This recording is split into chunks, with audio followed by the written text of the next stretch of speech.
My missing wife showed up at my doorstep at 4 a.m., but I'm convinced that it isn't her. My wife Michelle thought it would be a good idea to get one of those doorbell cameras. This was because one time I caught the neighborhood pervert outside our window watching my wife get her back blown out by my brother-in-law. So we bought the camera and I installed it the same day right up by our porch lights so that we could get a view of the front door and as much of the front of our property in the shot as possible. No suspicious activity has been recorded until Michelle decided to go on a business trip to Miami for 4 days. She was supposed to be home last night around dinner, but called to tell me that she had to finish up some extra business meetings and said she'd be back no later than 4 a.m. I told her I loved her and I'd see her when she came home. It was an average night. I straightened up the house for her because I was the housemaid while she worked. I went to sleep around 2 a.m. I'd only slept a little over an hour before I was woken up by an alert on my phone, a notification for the security camera. Now it wasn't unusual to get an alert, especially late at night. It was always some little critter, a fox or raccoon, but I grabbed my phone off my nightstand to check anyway. It was well after 2 a.m. and my immediate thought was that Michelle had gotten home earlier than she thought she would. I lay there listening for the sound of Michelle letting herself in, but it never came, only silence. I groaned, figuring she'd forgotten her keys. Wouldn't be the first time. She was notorious for leaving them behind. So I opened the app and pulled up the live feed. Michelle was standing on the front porch, just staring at the door. I sat up, about to go let her in, when something stopped me. It was her face. She was smiling. Not just any smile, but one that I'd never seen before. A weird, thin-lipped grin that stretched the width of her face, like someone trying to show off all of their teeth. She stayed that way for a long moment, like a creepy mannequin. After a minute, her lips slowly puckered out into a pout, as though she were an upset toddler. She held that expression for a minute, then her lips dropped downwards, and a deep-set frown etched across her forehead. I sat there in bed, staring at my wife, practicing different facial expressions as if she were brand new at such a concept. It was bizarre and a little unsettling. She continued to go through each movement, seeming to take her time with each one. Smile, pout, frown, repeat. After watching her for nearly 15 minutes, I finally recovered from my shock and confusion and pressed the intercom. "Babe, what on earth are you doing?" I said. Her head snapped towards the camera, looking up at it with wide eyes. It was as if she had forgotten the camera was even there. Her mouth was partially hanging open on one side, caught between a smile and a frown. She didn't answer me, only continued to stare, her face frozen in that disturbing look. I waited for a long moment, unsure how to proceed. The longer I watched her, the more I realized just how strange she looked. I didn't notice at first, being half asleep, but now that I was wide awake, it was so obvious that I wondered how I could have not noticed immediately. Very wrong with her. "Honey, are you hurt?" I asked, my voice shaking. In response to my question, Michelle stamped her foot down on the porch, hard, shaking her head. Before I could say anything else, she reached out and took hold of the doorknob and rubber-like. It had obvious trouble staying on 2 feet, but it managed. It tried to close its mouth, but it couldn't do it completely, and its jaw just sort of hung there against its chest. "I'm calling the police," I shouted, fear overwhelming me. Her face twisted in a look of pure hatred. It was like I could feel it radiating through the screen. I'd never seen such hate and rage in my life, certainly not on my wife's face. Quick as a flash, she dropped down onto the porch and crawled down the steps and onto the lawn. I watched in horror as she crawled towards the field, her long arms bent at sickening angles. She reached the edge of the field and disappeared in the tall grass. I sat, watching the screen, my heart racing. I was too afraid to look away even for a moment. After an hour without seeing her again, I finally felt safe enough to set the phone down and try to sleep. I thought about calling my wife, but part of me was too scared I'd hear that poor imitation on the other end. I fell into a restless sleep sometime later. I didn't sleep long before my phone woke me again. I received a screen. Far off in the field, a head rose up from the grass, standing tall on a neck much too long to come from anything human. A whimper escaped my lips, and I nearly dropped my phone. I was glued to the floor,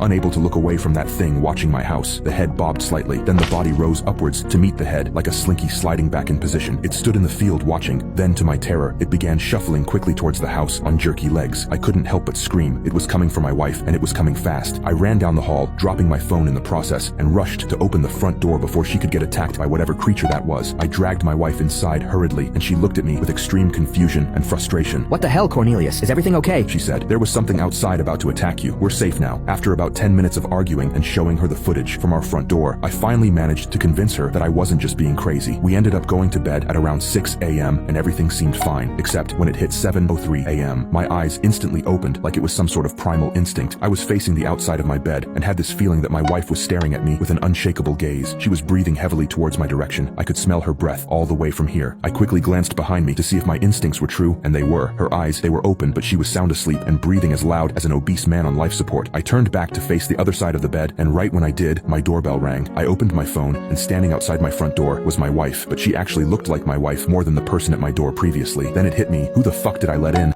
I've been flying for the past 30 hours, but something feels wrong. I now know why the flight attendants keep crying. 30 hours ago, I hopped on a late-night flight from New York to LA to go to my favorite furry convention. Takeoff passed without incident, and soon, I was stretched out for a nap across the row. I slept for a few hours, I don't know how long, but I woke up to some severe turbulence. It's possible that the lights in the cabin went out for a moment, but I was so disoriented that it's hard to say. I checked my phone to see that it was 4:03 a.m., which I figured gave me about an hour until we landed. When I looked out my window, I was shocked to see nothing but wide open ocean. My jaw dropped. There's obviously no ocean between New York and Los Angeles. I hit the button to call the flight attendant and spent the next few minutes racking my brain for a lake that could have possibly been big enough to explain what I was seeing. I jumped when the attendant flipped off the light. She was grinning from ear to ear, and tears were pouring down her cheeks. "How can I help you, sir?" she asked. I froze for a moment at her reaction before deciding to just ask my question. "Where are we? Why does it look like we're flying over an ocean?" She wiped her cheeks to clear the tears, still grinning wildly. "Sir, we'll be landing in about an hour."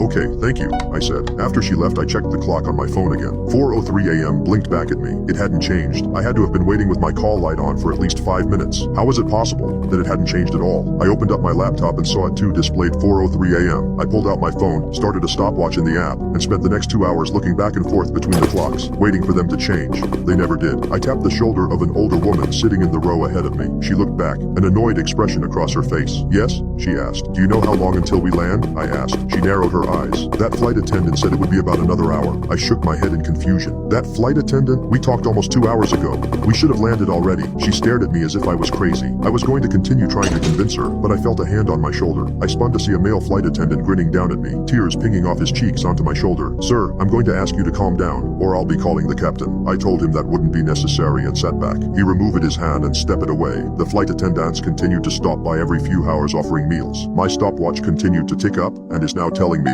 that I've been on this plane for more than 30 hours. I've explored all of coach and tried talking to some of the other passengers, but they've all told me that they're expecting to land in an hour or so. I'd just about given up hope when a woman came down the aisle dressed in a business suit. She didn't look at me or slow down, but she dropped a piece of paper onto my tray as she made her way to the bathrooms at the back of the plane. I shot a look around before unrolling it. It said, "Are you stuck too?" I pulled out a pen and wrote, "Yes, it's been 30 hours." I folded the scrap of paper up and set it on the tray closest to the aisle. I kept my voice low. "Yeah, my name's Jack, by the way. I'd say nice to meet you, but..." She nodded. "I'm Mary. You're wrong. Getting your message was by far the best thing about the past day. I've spent the last day and a half thinking I was alone in this." She paused for a moment, looking up the aisle. When she spoke again, her voice was a whisper. "So Jack, you have any theories on what the hell's going on?" I considered lying, but decided the truth was for the best. "I think we might be dead." Mary shook her head. Maybe if it would pulled out her phone and handed it to me. It displayed the Wikipedia article for flight MH370, the airline that disappeared in 2014. I read through the article carefully. There were dozens of theories trying to explain what happened. They ranged from hypoxia to suicide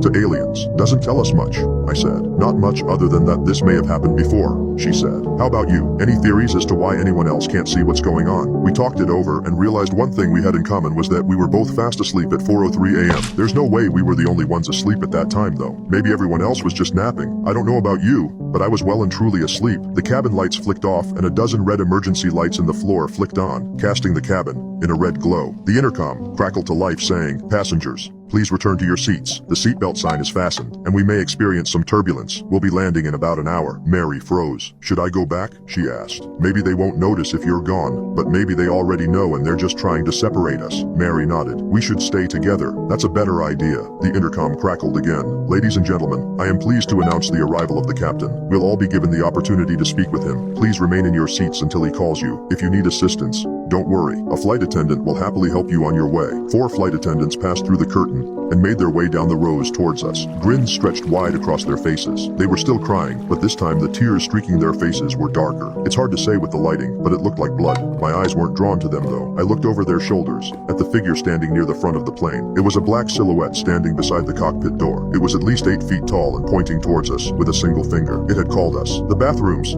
I shouted. We ran towards the back of the plane, the flight attendants closing in behind us. Blood dripped from their grinning cheeks onto the carpet of the plane. "The captain is here," he said in a perfect customer service voice. His grin widened as he moved towards us. We made it to the bathrooms, jumping into opposite sides. I slammed the door shut and locked it, pressing my feet against the folding center part of the door to keep it closed. They began banging on the door and pulling at the handle while I fought to keep it closed. "I'm sorry, but you'll both need to speak with the captain," one of the flight attendants said. "Jack!" Mary screamed. "Jack, help!" A distinct snapping sound like breaking metal came from her bathroom. She continued to scream as the sounds of struggle migrated up towards the front of the plane, towards the black figure I'd seen. I'd like to say I jumped out and fought them, that I distracted them, or did something heroic. I didn't. She was carried away, and a few short seconds later her screaming was cut off. That was a few hours ago, and I'm still locked inside this bathroom. I keep trying not to think of what they've done with her. The thing at the front of the plane, it didn't seem human. I hope it didn't kill her, not after she was shouting for my help like that. I couldn't take that. I haven't heard any movement outside in a few hours, but I'm terrified to open the door. I'm far from the seat outlets, so my phone's on, and I couldn't smell any sulfur. I cautiously made my way back to my seat and almost cried when the grinning, crying flight attendant came by offering a meal. That crappy airline food was the most delicious thing I'd ever eaten. When I'd finished, my mind immediately turned to Mary. What had happened to her? I crept down the aisle towards first class,